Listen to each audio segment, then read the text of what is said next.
everyone. Today we are going to discuss a very important topic, that is order of reaction. तो आज की class में हम लोग पढ़ेंगे ऑर्डर ऑफ रिएक्शन कैलकुलेट करने की विधि कि कैसे हम किसी भी रिएक्शन में ऑर्डर ऑफ रिएक्शन यानी किसी भी रिएक्शन का ऑर्डर हम निकाल सकते हैं. ओके, सबसे पहले हम ये जानते हैं ऑर्डर ऑफ रिएक्शन किसे कहते हैं. देखिए, मैंने आपको बताया था रेट लॉ एक्सप्रेशन या फिर कह सकते हैं रेट लॉ इक्वेशन. पिछले लेक्चर में हम लोग का वीडियो ही बना था, इसका नाम था rate law equation.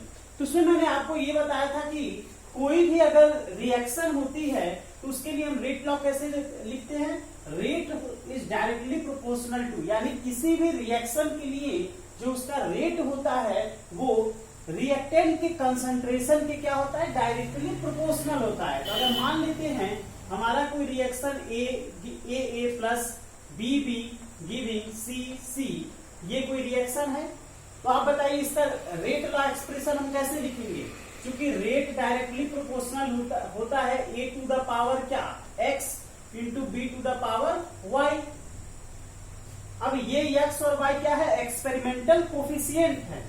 X order of A बताता है और वाई क्या है, ऑर्डर ऑफ बी बताता है. ये एक्स और वाई स्टाइकियोमेट्रिक कोफिशिएंट स्मॉल ए और स्मॉल बी के बराबर भी हो सकते हैं, बराबर नहीं भी हो सकते हैं.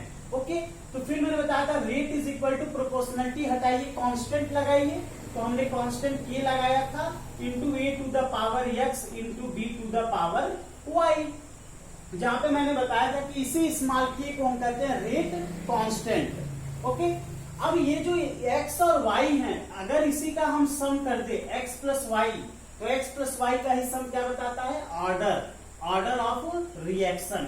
ऑर्डर ऑफ रिएक्शन यानी ऑर्डर ऑफ रिएक्शन किसे कहते हैं. ऑर्डर ऑफ रिएक्शन सिंपल सा sum of powers of concentration of reactant in rate law expression. कि किसी भी रेट लॉ एक्सप्रेशन में जो भी रिएक्टेंट के कंसेंट्रेशन, देखिए आपका ए और बी क्या है, रिएक्टेंट है. तो ऐसे कोई भी रिएक्शन होगा उसमें जितने भी रिएक्टेंट होंगे उन सबके पावर का सम. पावर पे कौन है, ए टू द पावर क्या है, एक्स है, बी टू द पावर क्या है, वाई है. तो इन्हीं पावर को अगर आप सम कर देंगे तो फिर आप ओवरऑल ऑर्डर ऑफ रिएक्शन बता सकते हैं, ओवरऑल ऑर्डर ऑफ रिएक्शन. और अगर आपसे पूछा जाए कि हमें इसमें से जितने भी रिएक्टेंट है उसका ऑर्डर बताइए, जैसे ए का ऑर्डर बताइए, बी का ऑर्डर बताइए, तो फिर आप अगर ए का ऑर्डर पूछा जाए ऑर्डर ऑफ ए, तो ऑर्डर ऑफ ए आप क्या बताएंगे, एक्स हो जाएगा. ओके, ऐसे ही अगर बी का ऑर्डर पूछा जाए तो ऑर्डर ऑफ बी ये क्या हो जाएगा, वाई हो जाएगा. और अगर ओवरऑल ऑर्डर ऑफ रिएक्शन पूछा है तो एक्स प्लस वाई. इतना क्लियर है. मतलब ऑर्डर क्या है, रिएक्टेंट के पावर का सम. किसमें, रेट लॉ एक्सप्रेशन में. किसी भी रेट लॉ एक्सप्रेशन में रिएक्टेंट के पावर का सम ही ऑर्डर ऑफ रिएक्शन होता है. इतनी चीजें आपको क्लियर हो गई. अब मैं इसके आगे आपको निकाल करके बताता हूं. आइए हम लोग प्रैक्टिस करते हैं कि कैसे हम ऑर्डर ऑफ रिएक्शन कैलकुलेट करते हैं. क्योंकि फिजिकल केमिस्ट्री में इंपॉर्टेंट आपका न्यूमेरिकल लगाना ही होता है. तो देखिए क्वेश्चन है कि calculate the overall order of reaction. कि हमें जितने भी दिए ए बी सी, इन तीनों में जो रेट लॉ एक्सप्रेशन है इसकी मदद से हमें overall order of reaction calculate करना है. तो आइए हम लोग कैलकुलेट करते हैं. फर्स्ट हमारा दिया है R is equal to K into A to the power क्या है, हाफ 1/2 इंटू क्या है, बी टू द पावर 3/2. यही दिया हुआ है. ओके, तो हमें इसका क्या निकालना है, ऑर्डर. तो order of reaction, overall order निकालना है ना. Overall order of reaction, order of reaction आप बताइए कितना हो जाएगा ओवरऑल ऑर्डर. देखिए ए टू द पावर एक्स, मान लीजिए एक्स की वैल्यू यहाँ पे कितना दिया, हाफ, और B to the power Y, तो वाई की वैल्यू कितनी है, 3/2. तो X plus Y overall order होता था. वैसे यहाँ ओवरऑल ऑर्डर क्या हो जाएगा, हाफ प्लस 3/2. आप इसका सम कर दीजिए, डिनोमिनेटर सेम है, न्यूमरेटर ऐड करिए, 3 + 1 4 और डिवाइड करेंगे कितना आएगा, 2. तो इसका ऑर्डर कितना हो जाएगा, 2. इतना क्लियर हो गया, इसका ऑर्डर हो गया 2. क्लियर. ऐसे हम लोग सेकेंड वाला कैलकुलेट करते हैं, बी वाला. बी में क्या है, R is equal to K into what, A to the power 3/2 into B to the power क्या है -1। ना क्लियर? इसका आप ऑर्डर निकालिए, overall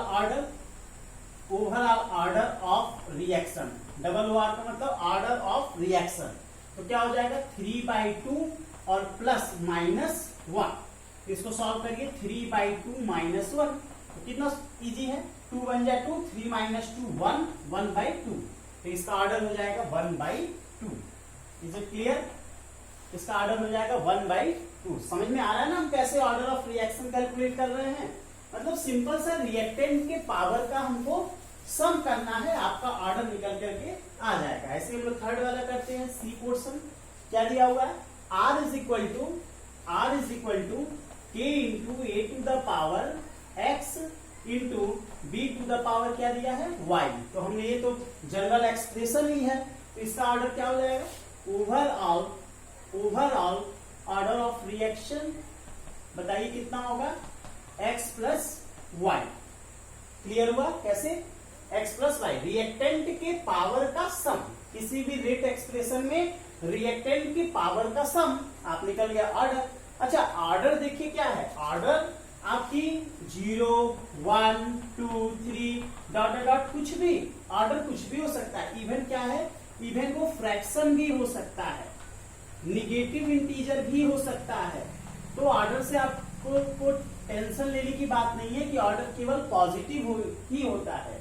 order 0 1 2 3 n, fraction, negative integer कुछ भी हो सकता है। अच्छा, एक और चीज, अगर R is equal to K into मान लीजिए कंसंट्रेशन की पावर n और n की वैल्यू हमने रख लिया 0, तो बताइए A टू द पावर 0 बराबर 1 होता है। वैसे C to the power 0 1 equal to, तो R इज इक्वल टू किसके हो जाएगा? K।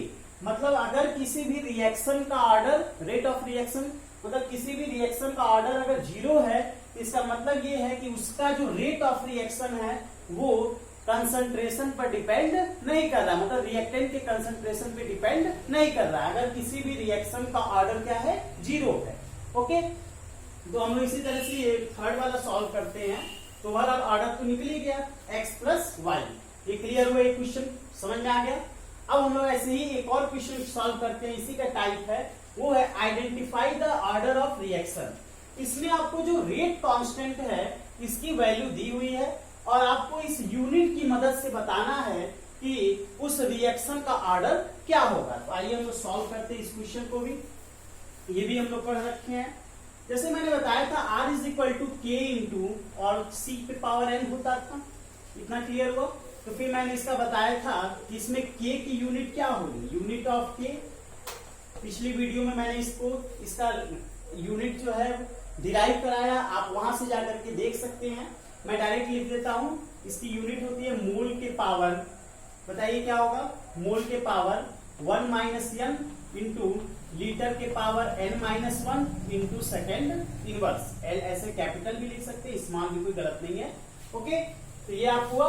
अब हमें पहला मान लीजिए हम लेते हैं K इज इक्वल टू क्या दिया, 2.3 इंटू 10 टू द पावर -5। कितनी वैल्यू है? लीटर। मोल को मैं पहले लिख देता हूं, mole inverse litre second inverse. अब हम इस वैल्यू को इसमें पुट करने की कोशिश करते हैं। आप बताइए, अगर -1 है ना, तो अगर मैं इसकी वैल्यू 2 रख दूं तो 1 - 2 कितना हो जाएगा? -1।